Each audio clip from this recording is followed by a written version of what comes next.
la hipótesis es correcta. Analicemos el comportamiento. ¿Y el entorno? Me siento muy ansioso. Entiendo cómo te sientes.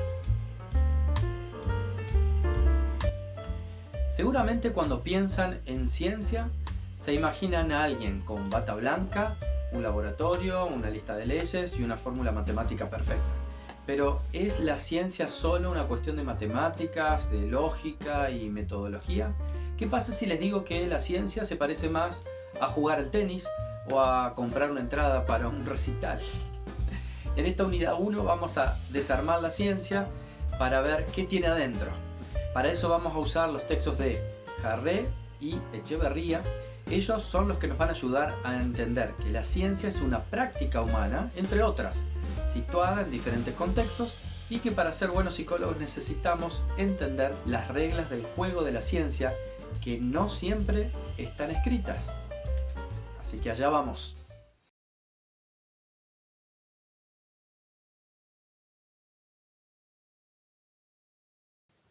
Echeverría critica la distinción tradicional de la filosofía de la ciencia propuesta por Reichenbach, que separaba rígidamente el contexto de descubrimiento del contexto de justificación.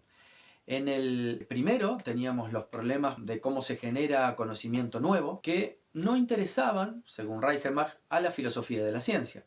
En el segundo tenemos el problema de la cientificidad y la verdad del conocimiento científico, que son, según Reichenbach, de vuelta, el verdadero objeto de estudio del filósofo de la ciencia.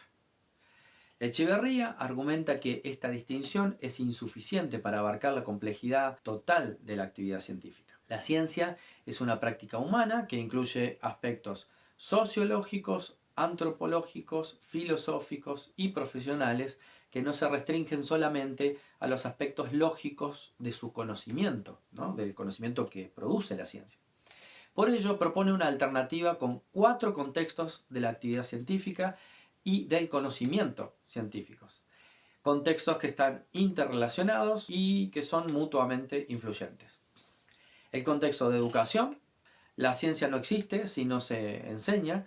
Este contexto incluye la difusión, la enseñanza y cómo el público se representa la ciencia. Sin aprendizaje previo no hay intelección científica alguna.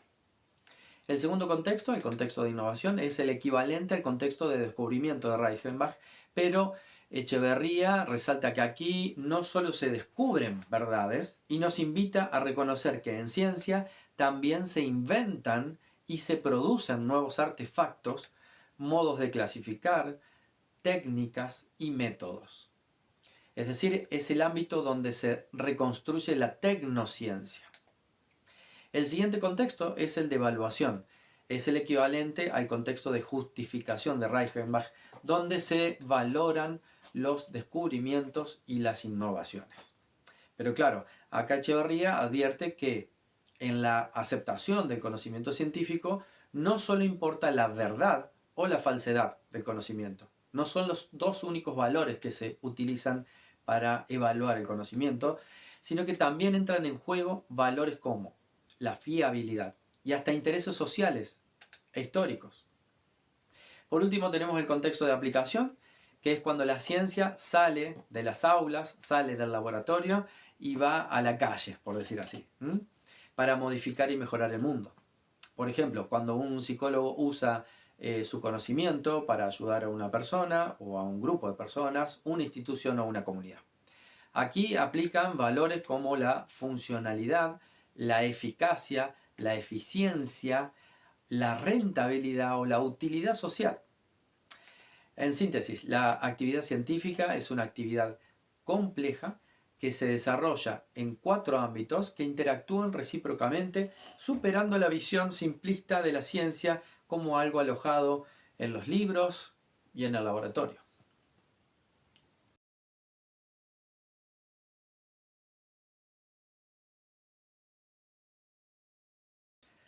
Jarré nos presenta la ciencia como si fuera una construcción. No podemos ver los cimientos, pero si están mal, todo tambalea o se tuerce. Y de ahí el rol práctico de la filosofía de la ciencia para asegurar que el conocimiento se construye sobre cimientos sólidos. Veamos 4 puntos clave del texto de Jarré. Para Jarré, hacer ciencia no es solo juntar datos. Primero hay que describir y luego explicar. La descripción consiste en identificar, describir y caracterizar los fenómenos. Y esto requiere un sistema de conocimientos bien fundado y estructurado para formar una taxonomía. Con respecto a la explicación, la construcción de modelos para representar entidades y procesos inobservables que dan cuenta de los fenómenos observables.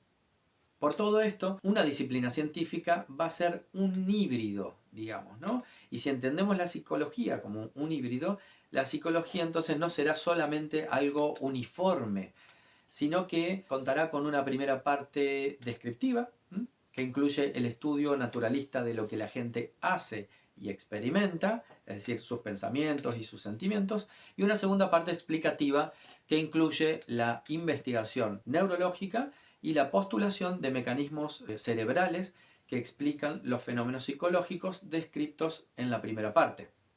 Jarré señala que toda práctica humana tiene presupuestos, ideas que, sin haberlo decidido, damos por sentadas para poder actuar, y divide los presupuestos en dos, fácticos y conceptuales. Los presupuestos fácticos se comprueban por observación y experimento, como por ejemplo el presupuesto de que mi mano sigue aquí aun cuando yo cierre los ojos. Por otro lado tenemos los presupuestos conceptuales, que tienen que ver con el uso y el significado de las palabras, de los términos.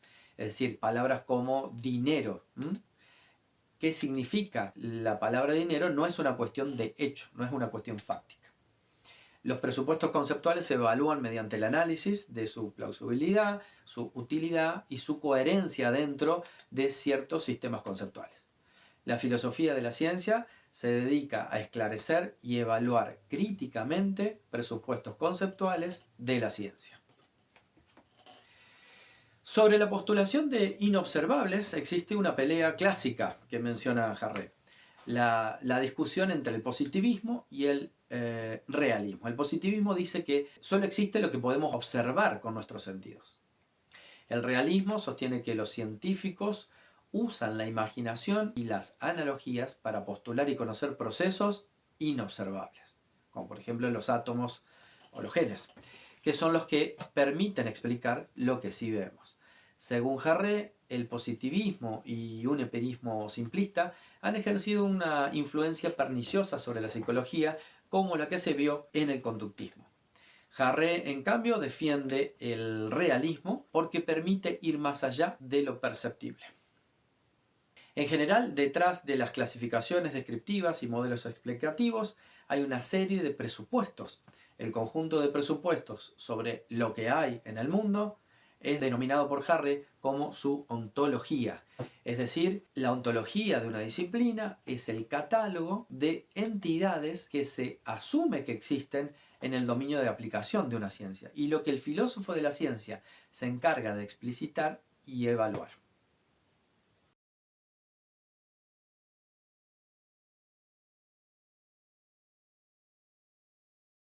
¿Cómo se combinan estos dos autores entre sí? Bueno, hablan de cosas distintas, pero son cosas distintas que se complementan perfectamente para entender la filosofía de la ciencia dedicada a disciplinas particulares como la psicología, y entonces nos dan la base conceptual para el resto de la asignatura.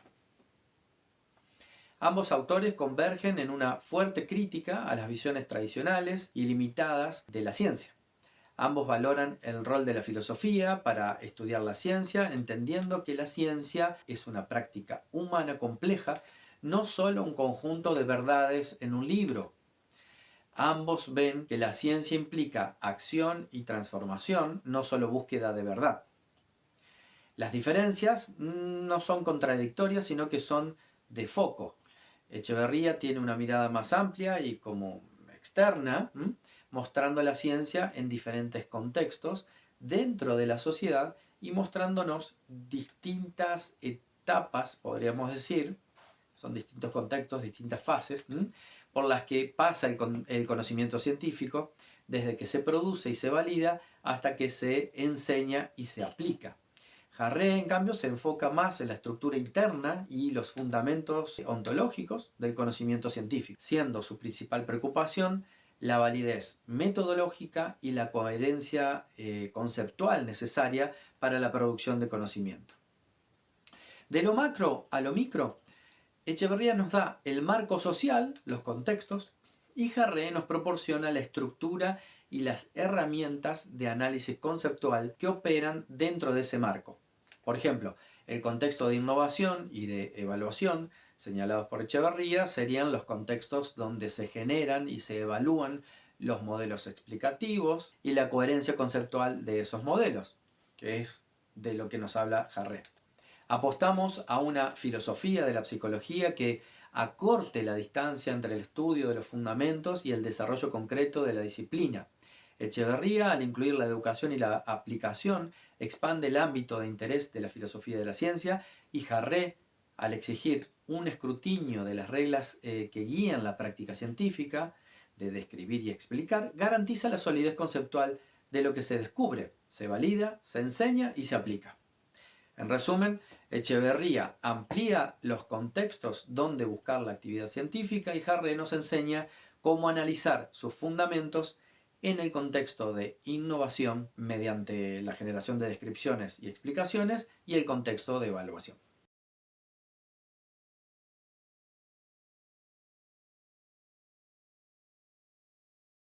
Para cerrar, mientras que Echeverría nos muestra que la ciencia tiene varios contextos en su actividad, Jarré nos dio la clave para operar en estos ámbitos. La clave es construir conocimiento a través de la clasificación y la explicación de lo observable a partir de la postulación de lo inobservable. Siempre, por supuesto, bajo el escrutinio crítico de la filosofía de la ciencia, que debe garantizar la coherencia de nuestros presupuestos conceptuales y ontológicos. Como futuros psicólogos y psicólogas, es vital entender esto porque lo que ustedes estudien en un libro, es decir, lo que pertenece al contexto de educación, fue antes una innovación y mañana lo van a aplicar sobre una persona, un grupo de personas o una institución reales. Por lo tanto, es fundamental desarrollar una comprensión seria del estatus científico de la psicología, incorporando perspectivas que apuntalen y pongan en valor la gran relevancia social que tiene nuestra disciplina. Para terminar, les dejo una pregunta. Jarré dice que la psicología es un híbrido entre una clasificación de lo que la gente hace y experimenta y unos modelos sobre sus procesos cerebrales que explican lo que la gente hace y experimenta. Pero en el contexto de aplicación, ¿qué determina la decisión de un profesional de tratar a un paciente o bien priorizando la palabra y el vínculo o bien buscando corregir un desequilibrio químico en su cerebro? ¿Qué factores intervienen en la toma de esta decisión por parte del psicólogo o la psicóloga profesional al momento de aplicar los conocimientos de nuestra disciplina? Con esta pregunta te invitamos a empezar un recorrido crítico en los problemas epistemológicos de la psicología.